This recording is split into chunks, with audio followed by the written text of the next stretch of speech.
Good evening and welcome to Spotlight, a weekly series of investigative reports from around the world. I'm Mark Hertzgaard in San Francisco, and tonight the Spotlight is on biological weapons and the CIA. Remember the anthrax scare? Shortly after the September 11 terrorist attacks, Americans were frightened anew when packets of anthrax were mailed to a handful of journalists and members of Congress. 18 months later, just where that anthrax came from remains a mystery.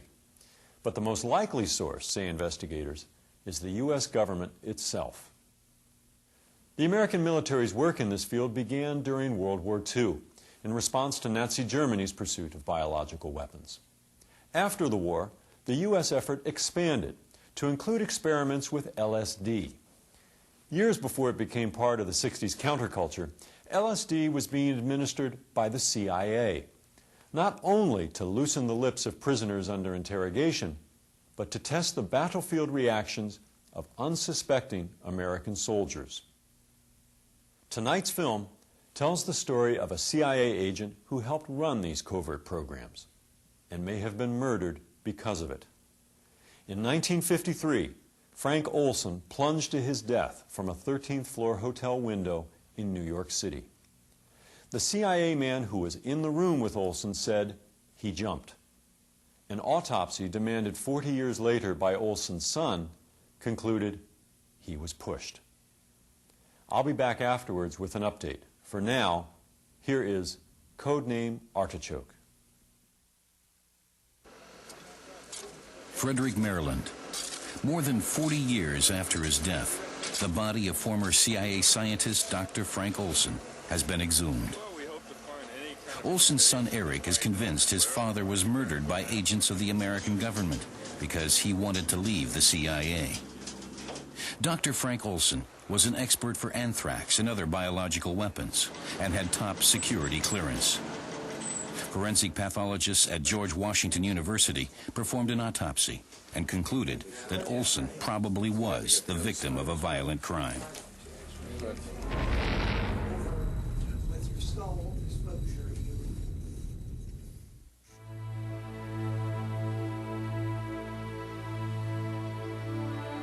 I was very strongly identified with him. I loved him.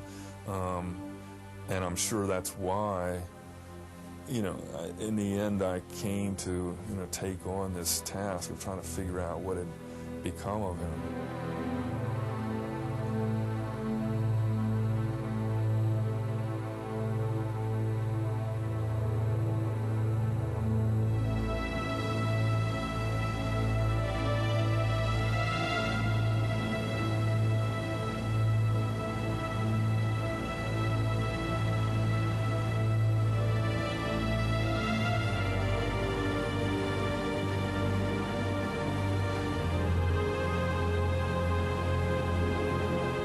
It has been 8 years since the exhumation.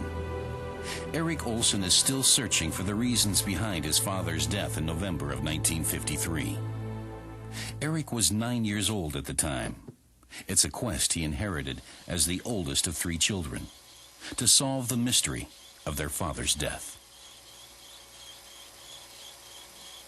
My real memories of my father are not very, many or very clear, because the trauma of his death really kind of darkened a lot of these memories. His death was, so dark and so unmentionable. I mean, after he died, it was a subject that one couldn't really go near. Eric Olson has returned to live in the house his father built for the family in Frederick in 1950. Back then, Olson Sr. was one of the biochemists responsible for the Biological Weapons Center the U.S. Army ran nearby. The anthrax letters that killed 5 and caused illness to several others have haunted Eric ever since. Could there be a connection between his father's death 5 decades ago and the acts of terror taking place today? Been a home front fight against anthrax. I don't have anthrax. Confirmation that anthrax killed 2 Washington postal One man workers. is dead. Being nervous these days. Those are the facts. It feels like every I don't time have anthrax. We've been exposed to anthrax. Which serves the White House. The deadly disease that frightened America after the terrorist attacks on September 11th seems to have come from the same U.S. Army laboratory in Frederick, where Olson had worked, Fort Detrick. The Biological Weapons Lab was founded in 1943. At the time, the Americans feared Hitler might attack the Allied troops with a virus or bacteria. They quickly produced a gas mask and anthrax weapons in order to be able to strike back in kind. And chimpanzees, mainly protective masks and clothing that resist bacteria. Dr. Frank Olson, an Army captain and one of the first scientists at Fort Detrick, worked together with Norman Cournoyer. The two became good friends. Their first sons were born within a few days of each other in 1944. We worked about 5 months in this thing called aerosols to see if we could take and test gas masks and impregnated clothing to see how good they were. And then one day he was transferred to working on hot agents. He said, "Norm, how about working for me in the hot stuff?" That's what we always referred to it. N was anthrax, X was botulism, and so forth. Christmas 1947. The war is finally over. Norman and his family celebrate together with Alice and Frank Olson and their children. Were we close? Yes, very, very close. Every day of the week for 2.5 years. So you can expect us to be close. Among the things his father left behind, Eric Olson found some home movies and slides. At first, he didn't pay them much attention, but today he sees that material from a different point of view. Might it contain any indication of the secret anthrax research his father was doing after the war? Frank Olson made a hobby of home movies. These scenes reveal nothing of his secret task involving deadly weapons. They show the perfect world of a young father, captured with the latest 8mm camera to hit the market. Afterwards, Frank Olson turned to photography. He brought home a lot of slides from his many travels. His photographs also primarily show private moments. Frank and his wife Alice and son Eric in 1945. Mr. and Mrs. Olson in 1947 with son Eric and daughter Lisa. Christmas 1949 in a tuxedo. Alice had given birth to their third child, Nils, in the meantime. The whole subject of the relationship between a wife and a husband who's doing, top secret classified work is a subject one could discuss at some length, because the wife, I think, develops, uncanny kinds of intuitions about all the things that are not being said, and she knows the limits of what she can ask. And for quite a long time, I think, possibly ever since my father began working at Detrick, actually, that the whole issue of the monkeys dying was a very delicate matter for him. And when he would come home from work for lunch and have a certain kind of expression, she would immediately know that this meant that morning all the monkeys had died, which meant that the experiment had been a success. Arthur Vidic is Frank Olson's brother-in-law. Their families regularly spend their summer vacation together. Vidic remembers Frank Olson as an American patriot who was enthusiastic about working for the Army's biological weapons program. He was a person who believed in what he was doing, who felt that the work that he was doing at the center in Frederick was important for the United States. He considered himself a terribly loyal and patriotic person. That kind of an attitude of loyalty was one way of expressing your Americanism.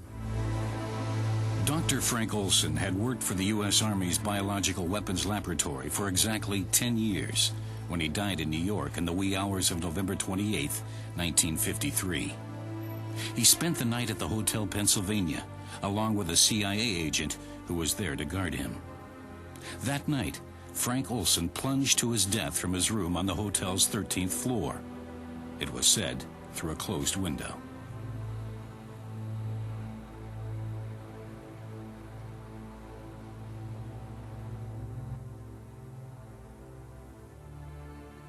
Niels, the youngest of Olson's 3 children, scribbled on the clipping with a crayon.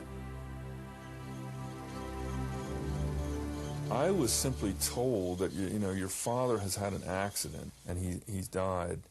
And the only detail I was then given was that he had fallen or jumped out of a window. And I remember quite clearly just being totally stupefied by this. Because as a 9-year-old, I was old enough to have some idea of cause and effect, and I had no idea what does it mean to fall out of a window. I mean, how do you fall out of a window in the middle of the night? What is that? Eric didn't understand, and for his mother, the subject of his father's death became a taboo.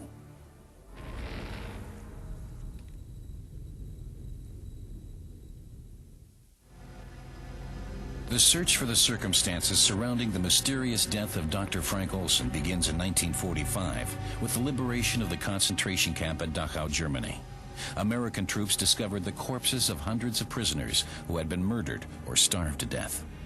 Many of the survivors told U.S. doctors about cruel experiments the camp's doctors carried out using disease, germs, and various drugs. A few weeks later, at Konsberg Castle north of Frankfurt, the scientific elite of Nazi Germany is arrested and questioned by American officers. The name of the project is Operation Dustbin. The American military hopes to evaluate and exploit the findings German researchers made during the war. Among the prisoners at Konsberg Castle is rocket scientist Professor Hermann Oberth, who collects autographs from his colleagues.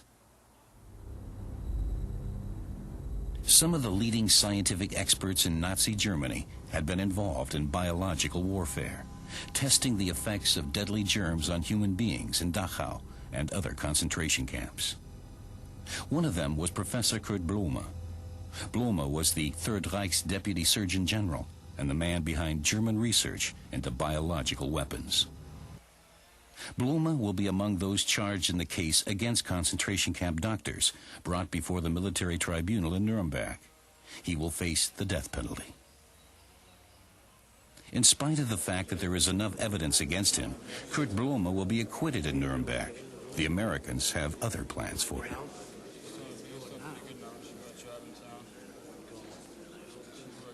Ich habe hier in aller Offenheit bekannt, dass ich ein überzeugter Nationalsozialist und Anhänger Adolf Hitlers gewesen bin.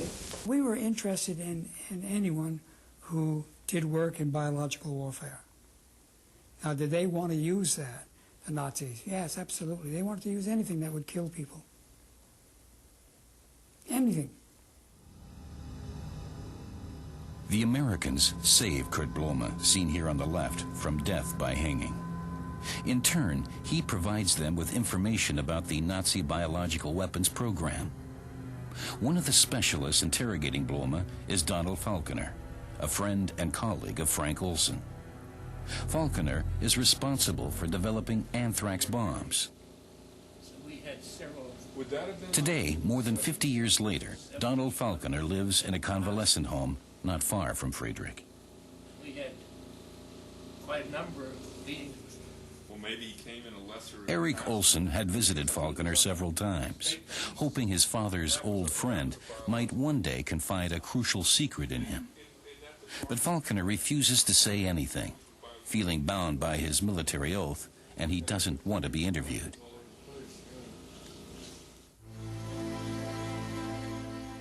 In one of his father's films, immediately following images of his grandfather, Eric discovers a sequence that seems to show secret crop dusting flights that took place in 1947.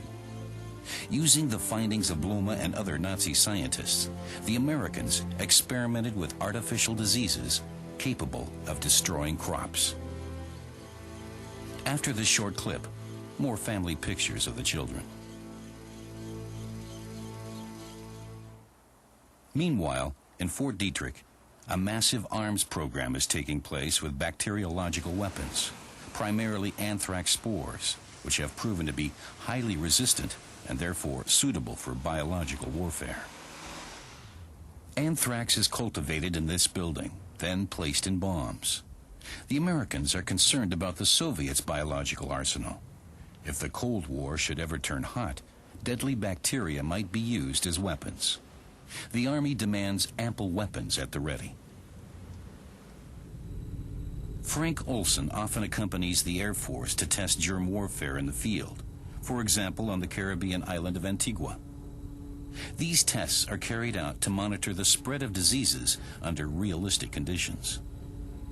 Most of the tests Olson's team carries out in the Caribbean and on the Alaskan tundra deal with relatively harmless bacteria, but some tests are conducted using actual pathogens called hot stuff. We didn't use anthrax, we used Bacillus glabigii, which is very similar an spore as anthrax is. So to that extent, we did do something that was not kosher, because we picked it up all over. I mean, it was picked up months afterwards. We'd ride in limousines. It's an easygoing life they led, but they have a secret mission. In California, Olson and his team drive up the Pacific coast in a yellow convertible to prepare an experiment to take place over San Francisco Bay. Spores will be released in order to test the city's vulnerability to an act of Russian sabotage. Frank Olson loves life and has little interest in following rules. His unconventional manner seems inconsistent with his job working for the Army. In October of 1949, Olson is suspected of disclosing government secrets. He is interrogated by military intelligence. Olson was mildly impatient with the questioning conducted during the course of this interview. This attitude is regarded as typical by persons at Detrick who are acquainted with him. Olson is violently opposed to control of scientific research, either military or otherwise, and opposes supervision of his work. He does not follow orders and has had numerous altercations with MPs. He was very, very open and not scared to say what he thought. For that matter, to the contrary. He didn't give a damn. Frank Olson pulled no punches at any time. And I don't know, I think that that's what they were scared of, I'm sure. He did speak out anytime he wanted to. And so, was he going to be caught on this? Could be. Could be.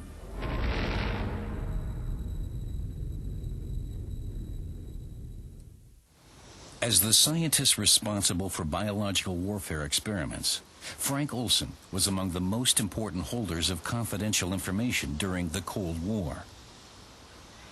November 1953. 4 years after he was suspected of disclosing secrets, an accusation that was never proved. During a trip to New York, Olson is accompanied by a CIA agent who watches him constantly, never leaving his side. Olson and the CIA agent take a room in the famous Hotel Pennsylvania. So, what are they doing in New York? Armand Pastore is the manager of the hotel. He is on duty that night when Frank Olson falls from the 13th floor, landing on the sidewalk in front of the hotel. He was laying there looking at me, trying to speak to me. A very earnest look in his eyes, you know, wide open. But there was blood everywhere. There was blood from his nose, blood from his eyes, blood from his ears. There was a bone protruding from his left arm, sticking straight out. And then we kept trying to speak to him, but we were not really communicating because I couldn't understand anything he was saying. And then finally he died. Pastore notifies the police and accompanies them to the 13th floor. In the meantime, he has determined that Olson must have fallen to his death from 1018A, and that there was probably another person in the room at the time. Wait a minute, I says. It's possible somebody is in there. And then they became alert and they pulled their guns out. So if you open the door, we'll go in. So I I opened the door with my key, and they rushed in.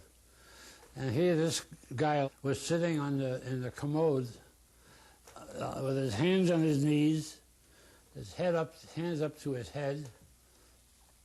And they said, "What happened?" Cop said, "What happened?" He said, "I don't know. I just heard a crash of glass, and then I see Frank Olson is out in the street. I looked out the window, and he's down in the street." The CIA shadow testifies that he was fast asleep and didn't hear Olson get out of bed. He can offer no explanation for the suicide. He has nothing else to say. He makes no statement regarding the reason the two were visiting New York. The case is closed quickly. No one is interested in the telephone call that someone made from Olson's room immediately following his death. So the operator said, "Yeah, there was one call out of that room." And I said, "Yeah." I said, what was the conversation?" He said, "Well, the man in the room called this number out in Long Island," and he said, "Well, he's gone." And the man on the other end said, "Well, that's too bad." And they both hung up. Was that the CIA agent reporting that he had solved the Frank Olson problem in the Hotel Pennsylvania? Eric Olson in New York. For years now, he's been searching for witnesses who might know something about his father's death, which he considers to be a murder perpetrated by the CIA. He wants to know the motive. Was the government afraid Frank Olson might reveal state secrets? The recent terror attacks involving anthrax were a shock to Eric. Anthrax killed 2 Washington postal One man workers. is dead. Being nervous these days. Those are the facts. It feels like every time We've been exposed to anthrax. Which serves the White House. Eric finds himself wondering about a lot of things. Was the anthrax terrorist one of our own? Is that the reason he hasn't been caught? Because he knows something no one else should find out about. A secret his father knew too? In a suburb of New York, Eric Olson meets longtime CIA veteran Ike Feldman. In the 50s, he worked in drug enforcement. At least, that was the official version. Although Feldman never met Eric's father personally, he discovered some information about the circumstances of his death. Well, the source that I had was in the New York City Police Department. It was the Bureau of Narcotic Agents, and it was the CIA agents themselves. They all saying the same, that he was pushed out the window, that he didn't jump. People who wanted him out of the way said that he talked too much, and he was telling people about the things that he'd done, which was American secret. If you work on a top government secret, city secret, state secret, and it spills out to people that you shouldn't know, there's only one way to do it: kill him.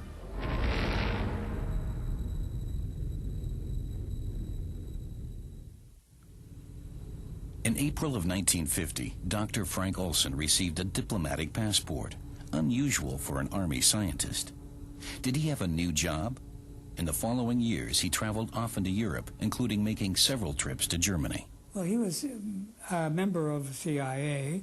I only found this out after he told me about it, because I didn't know it, because to me he was a captain, and that's all I knew about it at first. But it turns out that he was a CIA agent, and he stayed on, and right on through to 1953. Pictures taken in Frankfurt and Heidelberg will later turn up among Olson's slides. These cities were home to the U.S. Army's most important facilities in Germany. There is also a picture of the top-secret CIA headquarters in Germany, located in the building of I.G. Farben, in the heart of Frankfurt. What is Olson's new assignment? He is now working in an area that has nothing to do with biological weapons. Here, in the German offices of the CIA, the biochemist is conducting important conversations with U.S. intelligence officers.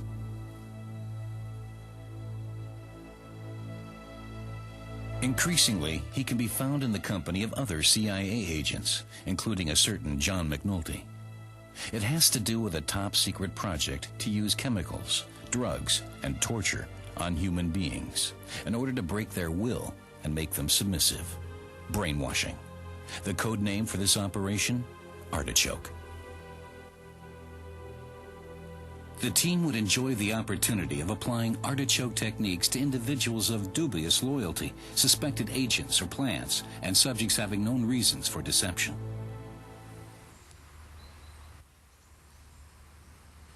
In Oberursel in the Taunus Hills north of Frankfurt, hidden in old half-timbered houses, the U.S. Army led a quiet little interrogation center, Camp King.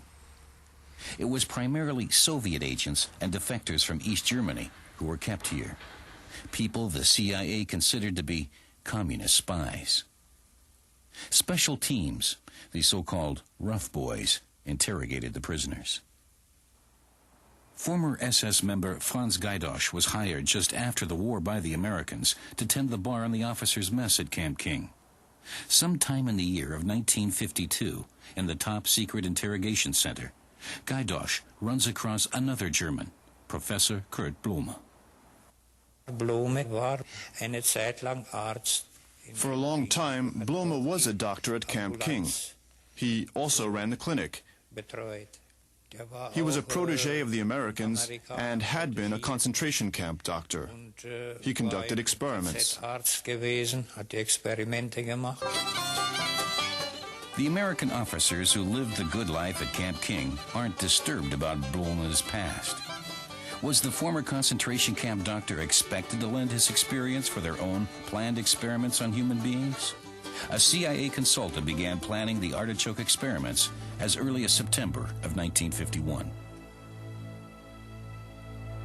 The conversations at Oberursel pointed up signs and symptoms of drugs that might be used. We should look into the use of amnesia-producing drugs. Of course, their methods were not humane. They exerted a lot of pressure. There are ways of breaking people. At Camp King, they were notorious, the rough boys. Anything somebody didn't want to reveal, they would try to get it out of them.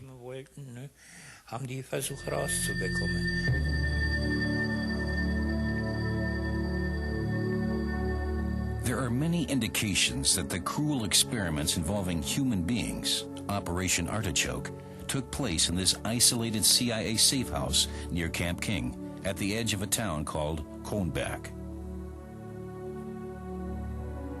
The former Schustervilla, now called Haus Waldhof, was built shortly after the turn of the century as the summer residence of a Jewish banking family from Frankfurt.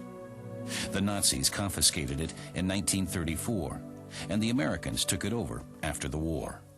The neighbors, the community, didn't know who it was, what this place was, because the military personnel going in and out of the house weren't in uniform. They wore civilian clothing. The vehicles had no license tags, so the community wasn't even aware it was an American facility.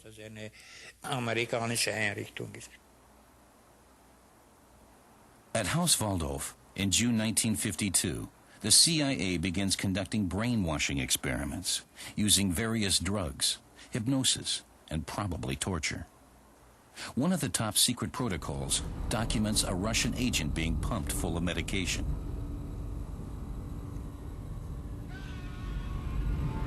The goal of the experiments is to manipulate the human mind in order to extract secrets from its subjects, and then to erase their memory so they can't remember what happened to them.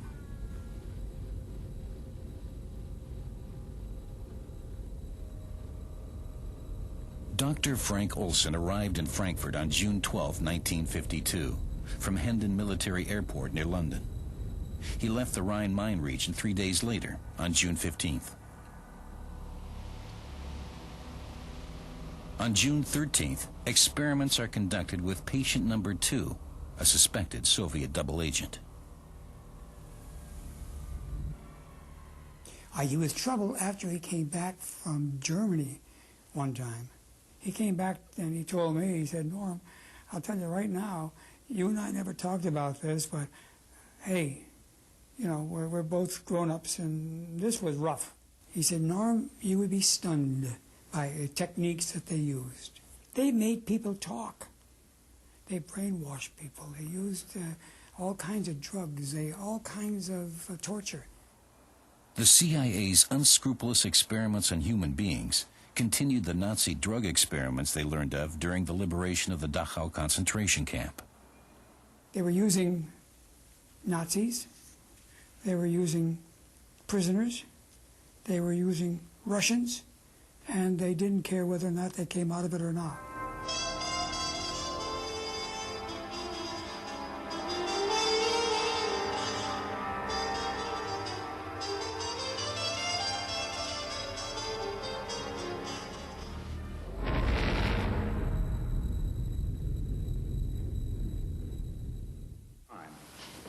One of the things we had to do was to assemble an... Meanwhile, the U.S. Army was conducting extensive experiments with a new miracle drug, LSD. Here, for example, a soldier was expected to assemble a rifle while under the influence of the hallucinogen. The Army's LSD experiments took place on the campus of the Chemical Corps in Edgewood Arsenal. The scientists who worked in these laboratories in the early 50s and who collaborated closely with Frank Olson were looking for new hallucinogenic substances. They hoped to find a way to use the drugs on the battleground.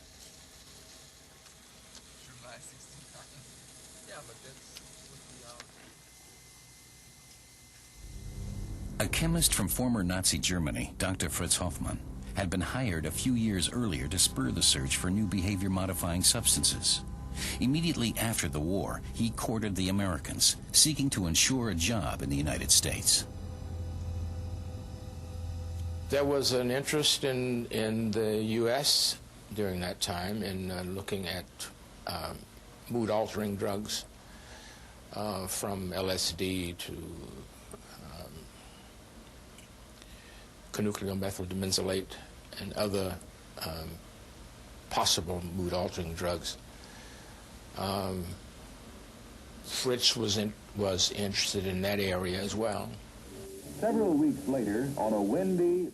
After its experiments on soldiers, the Army saw potential in using LSD and other drugs to sedate and dope enemy troops. In short order, it would be possible to conquer territory without a fight. His physical actions were noticeably slower.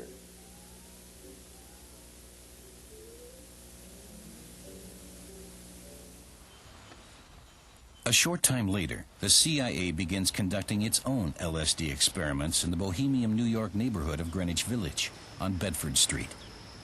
But unlike the Army experiments, the subjects of these tests, which took place in an apartment disguised as a brothel, would not be informed. The CIA hired prostitutes to pour LSD into their customers' drinks and then lure them into revealing secrets. My purpose was to see that we got guys up there who we wanted to talk, and through other people we got prostitutes to come in and speak to these guys. And these prostitutes would put something, which I found out later on was LSD, into the drink and make them talk. Either they wanted to talk about narcotics, security, or crime. This was all part of the CIA experiment. They called it dirty tricks. LSD, it was soon learned, was a much more effective way to loosen the tongue than alcohol was.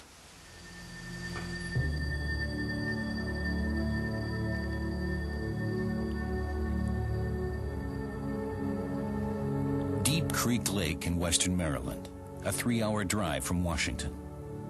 In an isolated vacation house at the edge of the lake, the CIA's Dirty Tricks Department converged here for a meeting with 10 of its scientists in November 1953. The meeting is about Artichoke. According to the invitation, it was a conference for sports journalists. But in reality, the participants, one of them Frank Olson, were to be placed under the influence of LSD. One of the drinks has been spiked. Later, it will be said the CIA was conducting a kind of self-test, but without the knowledge of the participants. I don't think, again from what I heard, that he was drugged because he was a security agent. He was drugged because he talked too much. When Frank Olson was later briefed about the LSD experiment, he knew immediately what it meant. They had interrogated him with artichoke techniques. Friday evening, he came home and spent the weekend, in this house with my mother and brother and sister and me. And during much of that weekend, they sat on a sofa, which was just over here, and it was a foggy November weekend, as she described it. And they sort of sat there, holding hands and kind of staring out these big windows into the fog. And he described having made something he referred to as a terrible mistake. The CIA brings Olson, accompanied by an agent, to New York. In the hotel, they are joined by a doctor working for the Secret Service, who administers medication. Frank Olson has become a security risk, but it seems the CIA has already found a solution.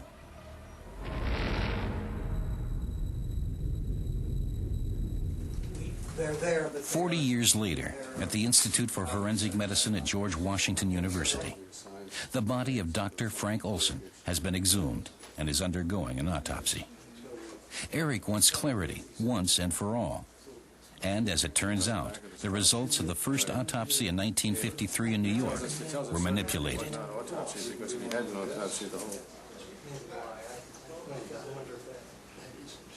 A report from New York City in the medical examiner's office, which I had before me, was totally inaccurate in some very important respects.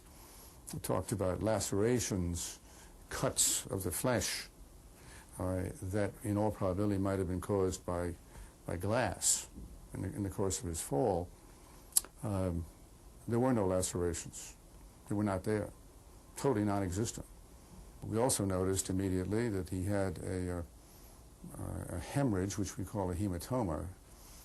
It's what we call a subgaleal hematoma, which is under the skull by the frontal bone. That is only reasonably explainable as having occurred by reason of his being, shall we say, silenced, being rendered unable to defend himself so that he could be tossed out the window. Stars arranges to visit the Pennsylvania Hotel with Armand Pastore, the hotel manager who found Frank Olson that night. Afterwards, he makes his judgment. It is my view, and that of a number of my team members, not all of them, but a number of my team members, that it was homicide. That would mean Frank Olson was first knocked out by a targeted blow and then thrown out of the open hotel window. Just a few months before the murder took place, the CIA had this study of assassination prepared, a how-to book for agents on how to kill people without leaving any clues. In this report, it says, "The most efficient accident in simple assassination is a fall of 75 feet or more onto a hard surface. In some cases, it will be necessary to stun or drug the subject before dropping him." What was spelled out in that assassination manual was almost letter for letter what happened to Dr. Olson. And it was a protocol, as we call it, for an assassination which fit like the fingers in a glove. So was it in fact murder? But for what reason? Why did Olson speak of a terrible mistake he had made? There's a piece missing, and I'm not sure that I'm the one to give it to you. But what happened was that he just got involved in it in a way that he was not happy about it, but there's nothing he could do about it. He was CIA, and they took it to the end. Summer 1953. Frank Olson and his father-in-law cut down a tree. Then the family goes to Tupper Lake on vacation, just like every year, with Arthur Vidic, his wife, and their children. Everything seems the same as always, but that appearance is deceiving. Frank is troubled by something, and he makes an attempt to confide in his brother-in-law, Art. I'd never had a conversation with him about anything that might have involved moral values. What startled me about it was that he had mentioned the Bible and that he was struggling with something. You knew that there was a problem that he was attempting to confront.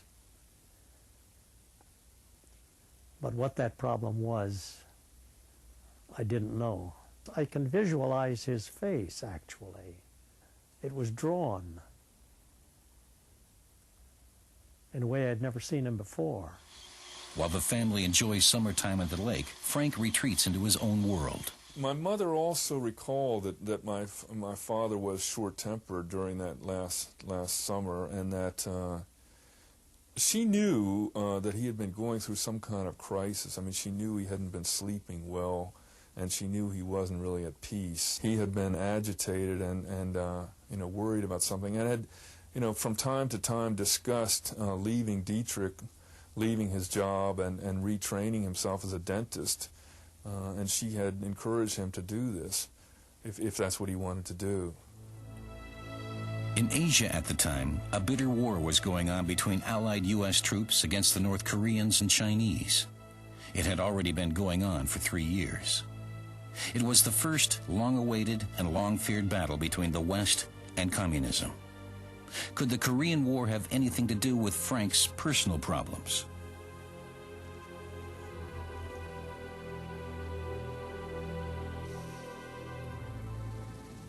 He still has an office here in Fort Detrick, in the U.S. Army Center for Biological Weapons. At the same time, he is working for the CIA. Among the tasks of the Dirty Tricks Department in Building 1412 are brainwashing, drugs, and torture, as well as murder by means of poisons and bacteria. On July 17, 1953, Olson celebrates his 43rd birthday with friends. A few days later, he leaves for the last trip he will ever take. He took his movie camera. First stop, London. First objects filmed, Big Ben and a parade on the Mall. Then on to Paris. Near the Eiffel Tower, his 2 CIA colleagues sit in a sidewalk cafe and watch pretty French girls go by. On the left is John McNulty.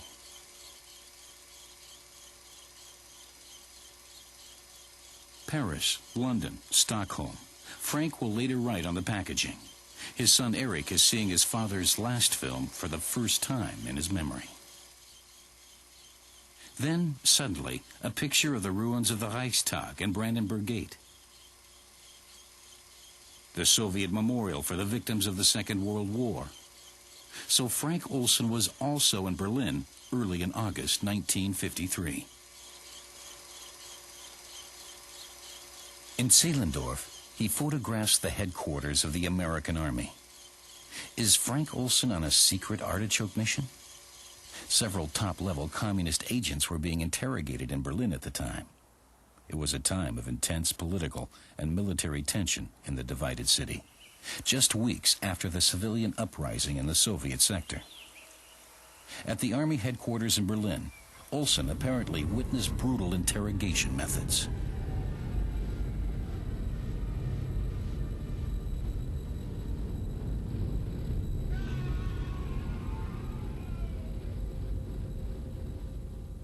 When he came back from Germany the last time, he sounded different.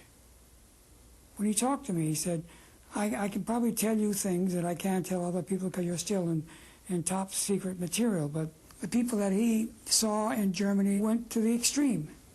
And he said, Norm, did you ever see a man die? And I said, no. And he said, well, I did. They did die. Some of the people that were interrogated died. So you can imagine the amount of work that they were doing on these people.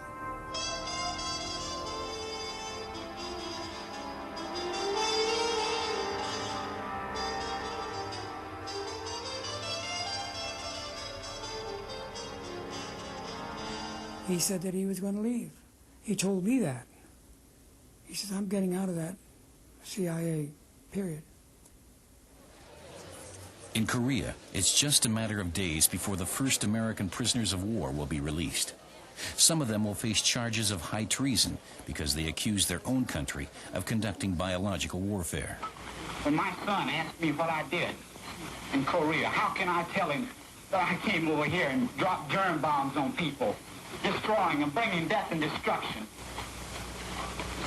How can I go back and face my family? Are their accusations accurate, or are they themselves the victims of communist brainwashing?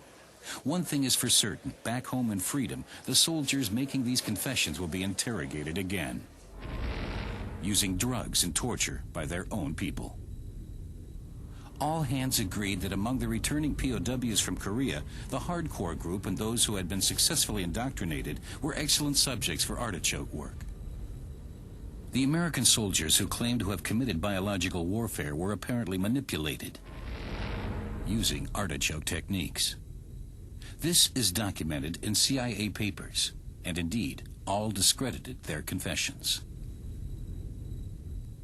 I did sign a confession relating to germ warfare, but the statements contained in this confession were false. They were obtained under duress from the Chinese communists.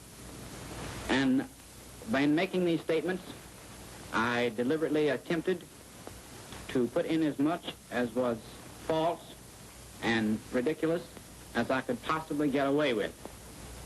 I took an oath when I left the Army I wouldn't talk about that. I'm sorry. The Korean War Memorial in Washington honors the Americans who died in that fight. Of those who returned, some were interrogated by the CIA using cruel methods and forced to rescind their confessions. But were the confessions the truth? Did the Americans in fact use biological weapons in the Korean War? As a test? And was this the secret Frank Olson knew and might disclose? This fits with what my mother had always said: Korea really bothered your father. Finally, when one of my father's colleagues, within the past year only, told me that, my father had come to understand that Korea was the key thing, and that they were using biological warfare methods in Korea. So, and then I proceeded to ask him, well, what about the germ warfare confessions? That this was alleged to be by the American government. These confessions made by the American servicemen were immediately discredited under the idea that these were manipulated and produced only by the effect of brainwashing. And at that point, my father's colleague looked at me and he said, as if to say, read my lips, he said, it wasn't all brainwashing. Would this colleague, Norman Kuhnoyer, repeat this statement in front of the camera? He has never made a public statement, neither about Frank Olson nor about biological warfare in the Korean War. Will he, now in his 80s, pay last respects to his old friend Frank Olson and to Frank's son Eric, who takes part in this conversation? I took an oath when I left the United States Army that I would never divulge that type of stuff. You divulged it to me. You can't prove it, can you? I can assert it. I mean, you told me. Hearsay. So you don't want to say it? No, I don't want to say it. But there were people who had biological weapons, and they used them. I won't say any more than that. They used them.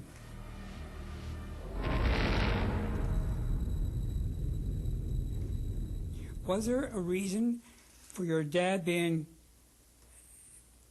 killed by the CIA? Probably so.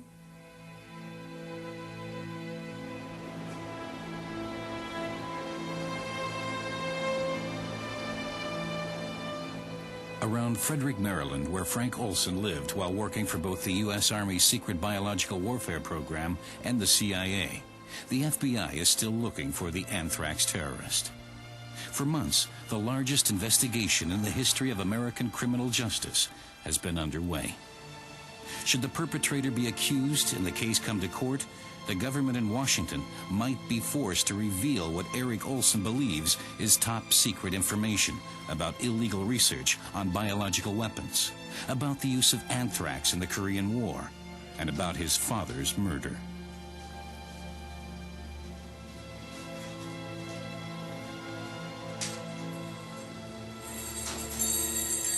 Eric wants to tell his friend Bruce about the latest evidence. Bruce has been at his side throughout his years of research. Once in the summer of 1975, the American government didn't hesitate to see to it that the truth was not made known. The conspiracy originated at the top, in the White House, initiated by Donald Rumsfeld and Richard Cheney. It had just been learned that the CIA allegedly drugged its employee Frank Olson with LSD before his supposed suicide.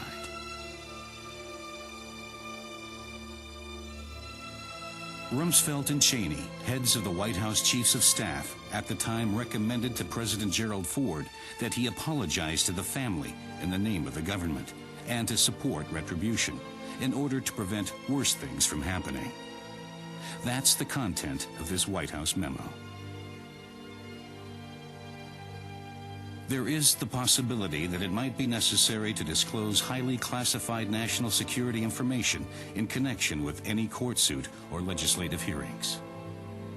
10 days later, Ford hosted the Olson family and apologized. This allowed him to remain silent about state secrets and the true reasons for Frank Olson's death. What this means for me is that, national security homicide is not only a possibility, but really it's a necessity when you have a certain number of ingredients together. If you're doing top secret work that is immoral, arguably immoral, especially in the post-Nuremberg period, and arguably illegal, and at odds with the kind of high moral position that you're trying to maintain in the world, you have to have a mechanism of security which is going to include murder. The two politicians who collaborated in the conspiracy in 1975, Rumsfeld and Cheney, are back in power as Vice President and Secretary of Defense of the government of the United States. The Frank Olson case, it seems, is far from closed, even 50 years later. That, at least, is one thing of which Olson's son is now certain.